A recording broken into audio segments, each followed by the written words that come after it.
very good evening to you from London. This is Arise News. I'm Samantha Johnson. Welcome to the Global Sports Report. These are the stories making the headlines on the programme tonight.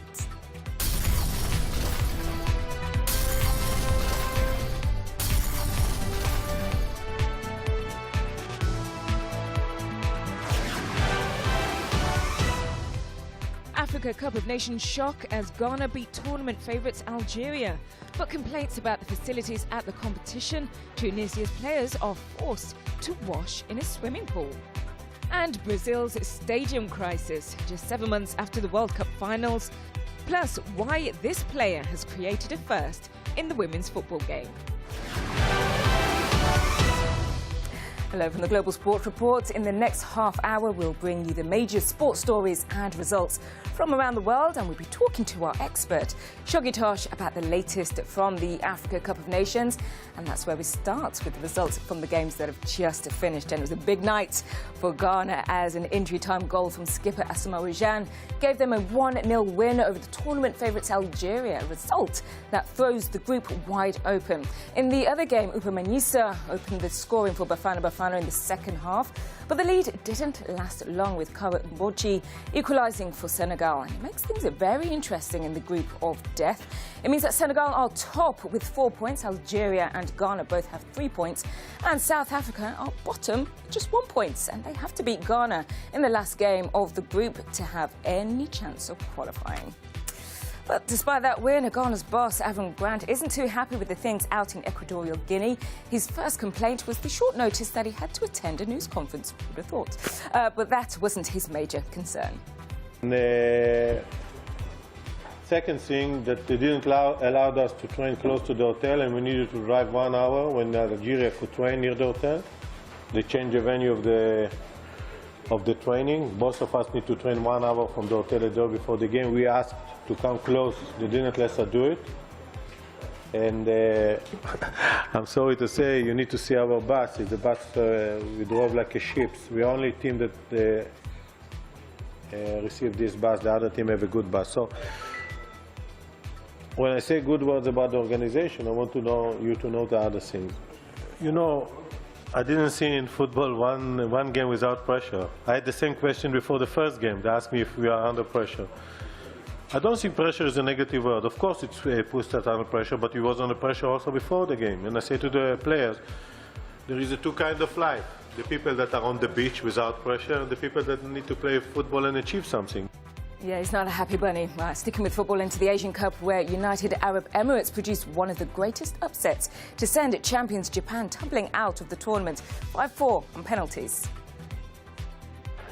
Ali Ahmed Mabkout's volley gave the Gulf nation an early lead with his 4th goal of the tournament, only for Gaku Shibasaki to save the Samurai Blues blushes to level the score at 1-1.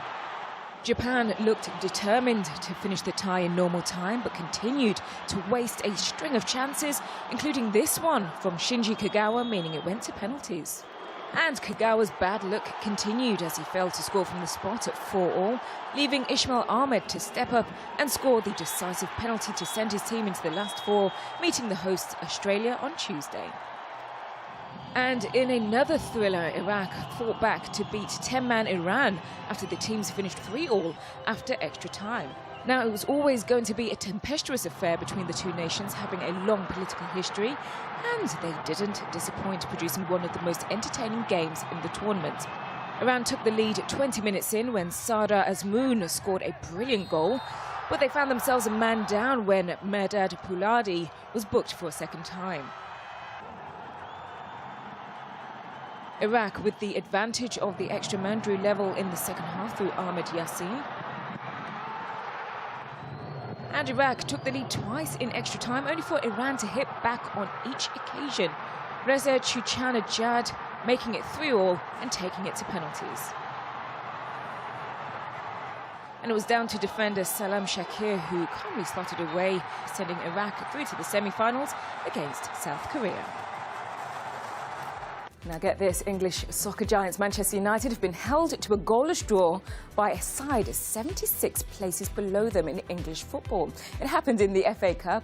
For the League Two side, it now means a replay at Old Trafford, a game that could be worth up to £500,000 to them. Chelsea also have potential banana skin as they take on Bradford City, who, like Manchester United's opponents, are 3 leagues below them. But the Chelsea boss isn't taking things lightly as he still has his eye on 4 titles this season. We have 2 knockout matches in 3 days, so we can, after Tuesday, we can be in 4 competitions, or only 2. And of course we want to try to be in all 4. Oh no, my team tomorrow reflects the fact that if we lose the game we are out, and if we draw we have to go to Bradford, and we don't want to be out, and if possible we don't have a need of a second match against Bradford. So the team will reflect our desire to go to the next round, and we will reflect the respect that Bradford deserves from us. In Spain, Barcelona take on Elche in La Liga. Side they've already beaten 9-0 on aggregate in the Copa del Rey. However, concern amongst Barca fans is about the form of Luis Suarez, who scored only twice in his 10 La Liga games since he signed for the club from Liverpool. But Barca's coach says he's confident he'll hit his stride and that his recent mistakes in front of goal are just temporary. Oye, que no falla, no fallamos todos, ¿eh? Fallan todos los jugadores, fallan en algún momento del partido. We all make mistakes. All the players make mistakes at some point of the match, and all the coaches make mistakes along the season or maybe over the whole season. It all depends on how you interpret it. We want all the players to be at their top level, and I think Luis Suarez can make his numbers without depending on who plays next to him. He will make those numbers. I'm sure he will. I might be mistaken, we will see with time. But I don't need to worry about something that doesn't worry me. If I was worried, I would tell you, but I'm not. Would I like my strikers to score more goals? Of course. Would I like my goal to be goalless? Of course I would. But this is reality.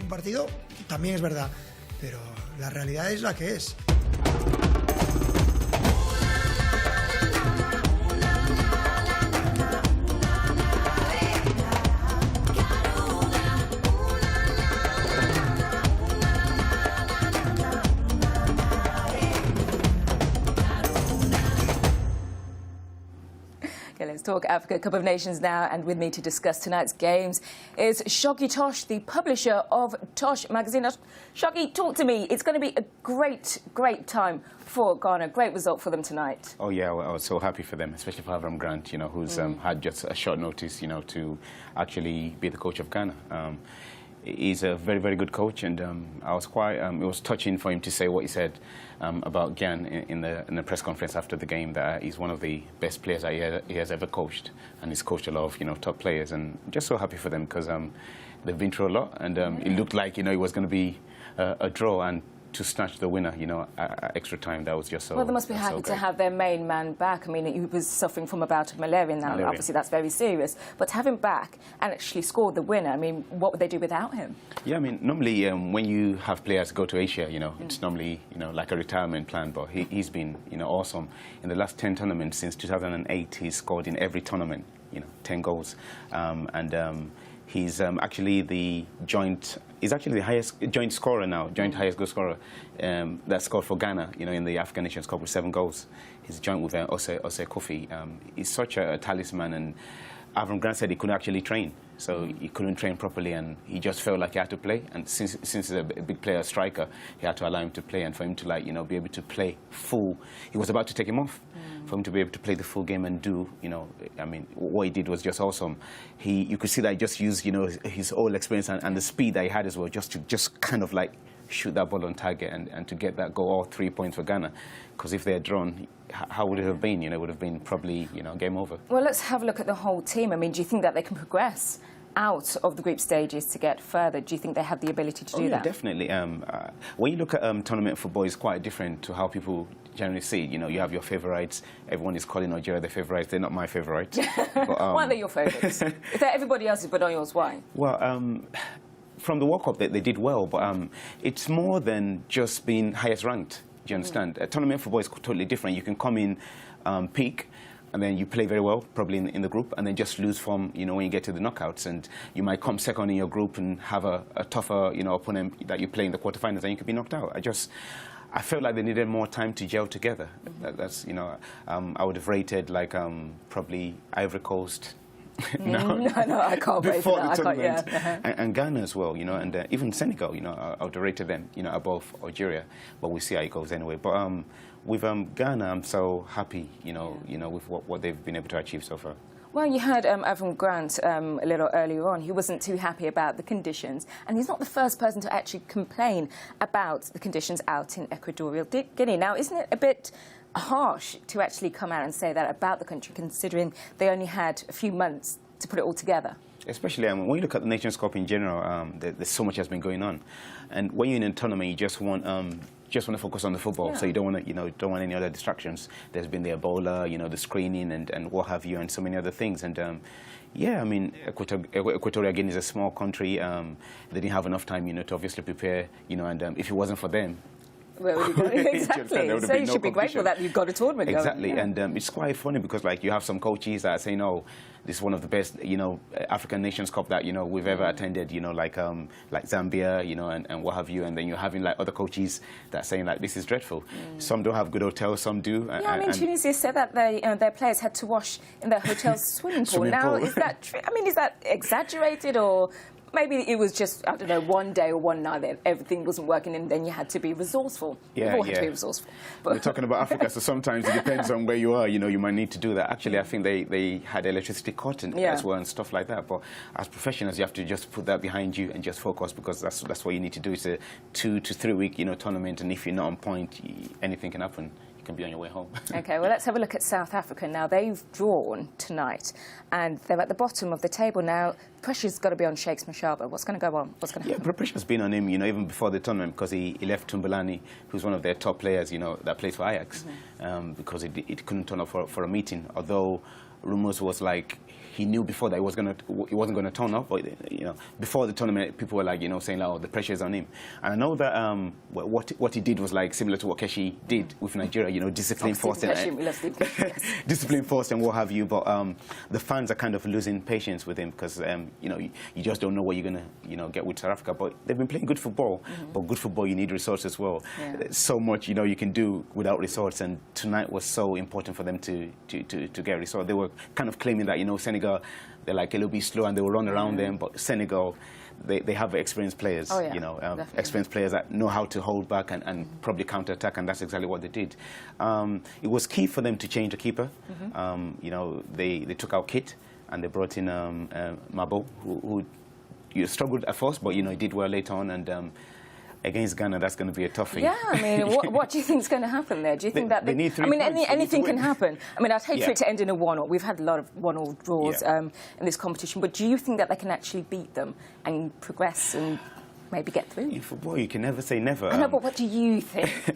Because it could just take we saw what happened, with Cote d'Ivoire, it could just take a red card, or you just don't, but I don't think South Africa is going to go through. I think they're going to stick with, their coach, and he's playing good football. Maybe they can just, extend his contract and just see how he does. But I just don't see South Africa doing against, the best they can do is like probably a draw, and because they need to win, they need to come out. They need to come out. They need to turn up, basically. And I think that will be their own doing, because Ghana will just pick them up. OK, well, thank you very much. We'll be talking to you in the second part of the show. We'll have a little more later on, and we'll have his views on the first Nigerian player to sign in the Women's Super League, plus news of tennis, American football and cycling. But for all you sporting buffs, here's a poser for you. No prize for getting it right. One day we will actually give a prize, don't worry. But do you know the answer to this question? The Football World Cup only took place last year, and already Brazil has problems with one of the stadiums. But how much did it cost Brazil to host the 2014 World Cup finals? Was it $8 billion, $14 billion, or $18 billion? You've got 1 minute to think about it.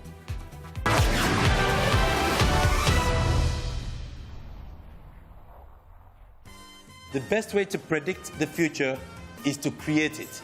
There's a special breed of achievers out there that are called tomorrow's people, the highly creative ones who live in the future. They imagine what will be and strive to make it happen. They're bold. They refuse to wait for the future. Tomorrow bends and conforms to their ideas. At Access Bank, we share the same sentiments. We've been able to grow our bank to become a leading player in Nigeria with a strong presence across the continent, adopting best practice in everything we do. Our mantra for success is simple: speed, service, and security. Those who shape tomorrow strive for and demand perfection. At Access Bank, our service culture of speedy response and drive for excellence is the blueprint for creating customer experiences that will echo for generations. Come, let's work together and take tomorrow. Welcome back to Global Sports Report from Arise News. I'm Samantha Johnson, and in a minute, we'll be meeting my guest, Shoggy Tosh. But first, before the break, we asked you whether you knew the answer to this question. How much did it cost Brazil to host the 2014 World Cup finals? Was it $8 billion, $14 billion, or C, $18 billion? And the answer is B. Oh my goodness, it was $14 billion. They were the most expensive finals ever held, a massive increase on the $3 billion South Africa is estimated to have spent on the previous competition. And already Brazil are having problems with one of the stadiums that hosted the finals just 7 months ago. The Arena Pantanal in Cuiabá was forced to shut down after the seasonal wet weather had caused water to leak through the roofs. Elevators and air conditioning had also broken down. Initial repairs are starting this week, and the stadium will be reopened for 3 months between February and May for state championship games. To the NFL and to Deflategate, where the New England Patriots quarterback Tom Brady has denied any wrongdoing after allegedly deflating footballs. Brady told a news conference that he didn't tamper in any way with the balls, and he didn't notice anything strange about them after picking out the 24 he wanted to use. Brady said he'd not yet spoken with NFL officials who are investigating the claims that 11 balls were deflated in the rain-hit 45-7 win over the Indianapolis Colts in the AFC Championship game. The head coach of Russian athletics, Valentin Masarykov, has offered to step down in a letter of resignation. The 70-year-old has been involved in coaching since 1973 and has helped train athletes from the former Soviet Union, the CIS, and Russia. He'd been in charge of Russia since 2007. However, he voluntarily decided to leave his role after the recent doping revelations that have rocked Russian athletics. Cycling now, and to Australia's Steele Von Hoff, who won stage 4 of the Tour Down Under, which ended in a crash. It happened in the last few hundred metres it split the peloton, and Von Hoff was only one of only 7 riders to have a chance of winning. And because the crash occurred inside the last 3 kilometres, all riders were awarded the same time. Australia rider Van Hoff made the crucial attack 150 metres from the line to finish ahead of South Africa's Douwe Limpy and Dutchman Ruta Wippert, who came second and third respectively. 4-time NASCAR Sprint Cup champion Jeff Gordon has announced that 2015 will be his last season as a full-time driver. Gordon has 3 Daytona 500 victories and a record 5 Brickyard 400 wins, and won the NASCAR Series title in 95, 97, 98 and 2001. The 43-year-old Gordon has 92 race victories to rank 3rd on the all-time NASCAR list, behind Hall of Famers Richard Petty and David Pearson. To tennis, and at the Australian Open, 17-time Grand Slam champion Roger Federer is out, but there was no such problem for the 3rd seed Rafa Nadal. He had a comfortable straight sets victory over Israel's Dudi Sela, who ranked 103rd in the world. He raced to a 4-love lead in the first set and never looked back, eventually winning 6-1, 6-love, 7-5. in a little over 2 hours. He'll face South African Kevin Henderson in the next round. Meanwhile, Maria Sharapova also enjoyed a comfortable passage through to the next round. She outclassed Serena Diaz to win 6-1, 6-1. She'll take on China's Peng Shuai for a place in the quarterfinals. But the number 2 seed, Roger Federer, is out, falling in 4 sets to the Italian Andrea Seppi. I guess I won the wrong points out there today, and I knew how important that second set tiebreaker was. So clearly that hurt, losing that one, but the end wasn't pretty, you know.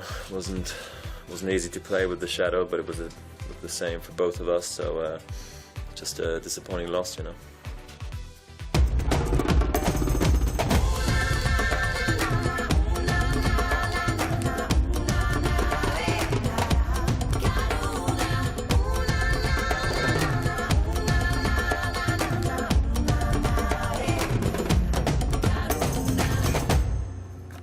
It's time to look ahead to the weekend's games in the Africa Cup of Nations. The Ivory Coast take on Mali, Cameroon play Guinea, Congo are up against Burkina Faso, and Gabon play the host Equatorial Guinea. Now, I'm joined again by my guest, Shoggy Tosh, and so far, there's been quite a few one-all draws. Are we going to see it open up, finally? I mean, we want to see more goals. We want it to be a bit more, I don't know, tense, rather than just draws, one-all draws. Come on.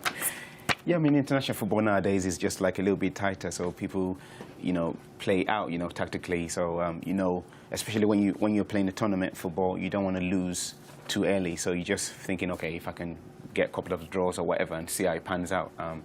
But if you go all out, you might just be picked off. And you can see that inexperience with South Africa when they played Algeria. They were leading and lost a penalty, and they felt that they could push on a little bit, and they got picked out. So I think that's part of the reason why a lot of teams are playing nil-nils and 1-1s.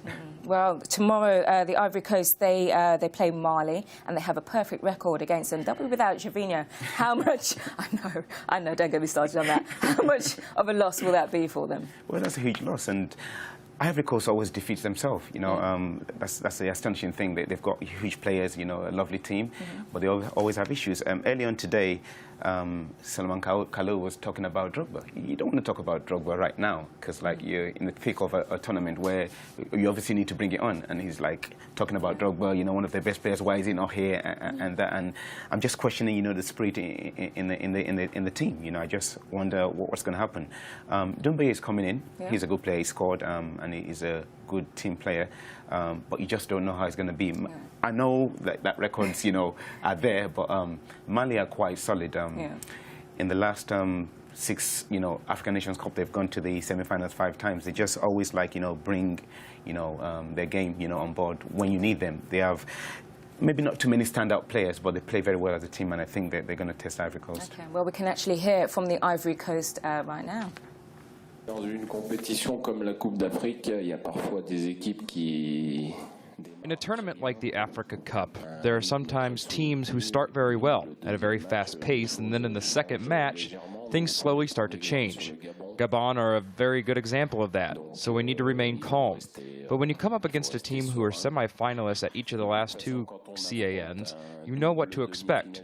You're facing one of the best teams on the continent.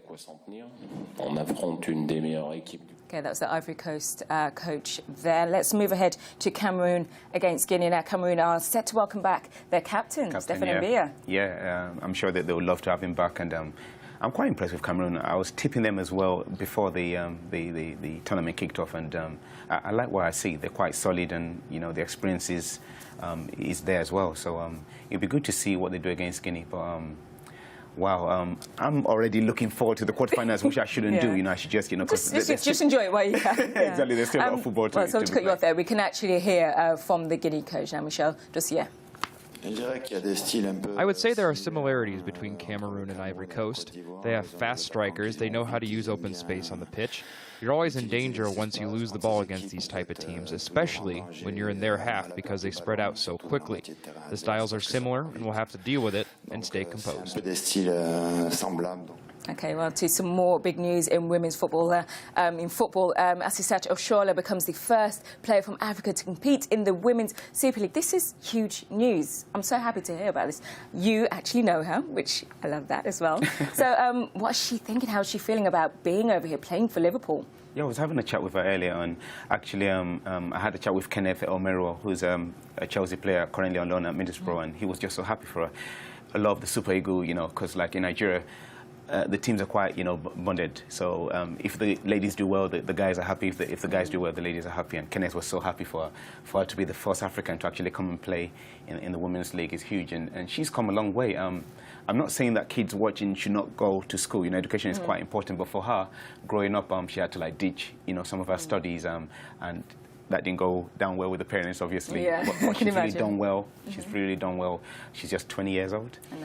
She's won almost everything. So. At the last under 20 she's only 20. Yeah, she's only 20, so yeah. she hasn't peaked yet or anything like that. I mean, she's paved the way for young girls, surely. Yeah. I mean, like she's only 20. She won the ball, the golden ball. She was a highest goal scorer at the under-20s, even at the Nations Cup as well for the ladies.